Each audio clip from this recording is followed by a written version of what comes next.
જે પણ જોઈશું ઈવી સ્ટોક આજે ખાસા આપણને હાઇલાઇટ થતા જોવા મળે છે.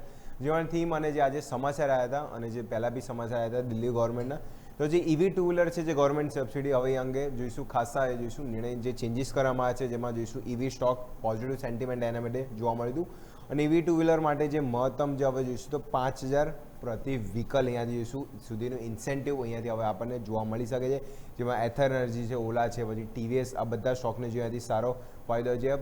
જે ઇન્સેન્ટિવ સેન્ટિમેન્ટ હતું અહીંયાથી જોવા મળી શકે છે. અને સાથે ઈવી ટુ વ્હીલર જે મેન્યુફેક્ચરિંગ છે એનો બી કોસ્ટ કાંઈ ને કાંઈ જોઈએ સબસિડરીના ઇન્સેન્ટિવ જો અહીંયા મળે છે એમને જે કોસ્ટ છે એ બી અહીંયાથી ઓછો થશે. એના લીધે કસ્ટમર ડિમાન્ડ લોકો ઈવી તરફ વધારે ફોકસ કરશે. અને જેમ ઈવી ઉપર લોકો વધારે ફોકસ કરી રહ્યા છે ક્રૂડની જે અનિશ્ચિતતાને લીધે, તો આ ઇન્સેન્ટિવ સ્કીમ એના લીધે હતી કે લોકો ઈવીમાં વધારે અહીંયાથી ફોકસ કરે, કસ્ટમરની ડિમાન્ડ અહીંયાથી સાથે વધે અને ગવર્મેન્ટ સપોર્ટથી જે ઈવી સેક્ટરને બી અહીંયાથી જોઈશું વધારે બુશ. જેમ દિલ્હી સરકારે બી નિર્ણય લ્યો તો બીજા સ્ટેટ બી ધીમે ધીમે હવે જોઈશું ઇન્ક્લુડ થતા આપણને આગળના વર્ષોમાં જોવા મળી શકે છે. અને એના માટે જોઈશું સતત આ સેન્ટિમેન્ટ પોઝિટિવ જઈ રહ્યા છે.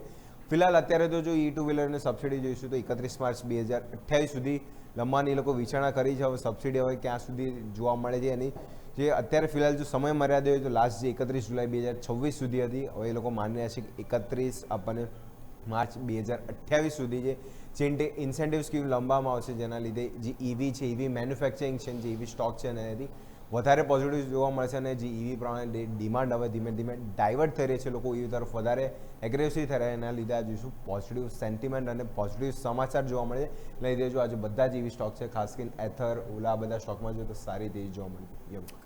ઓકે, તો ઓવરઓલ આ બધા સ્ટોક છે કે જેમાં તમે જો તો આજે આપણને એક સરસ મોમેન્ટમ જોવા મળી રહ્યું છે. તો ખૂબ ખૂબ આભાર અજય આપનો અમારી સાથે જોડાવા બદલ. And once again happy birthday.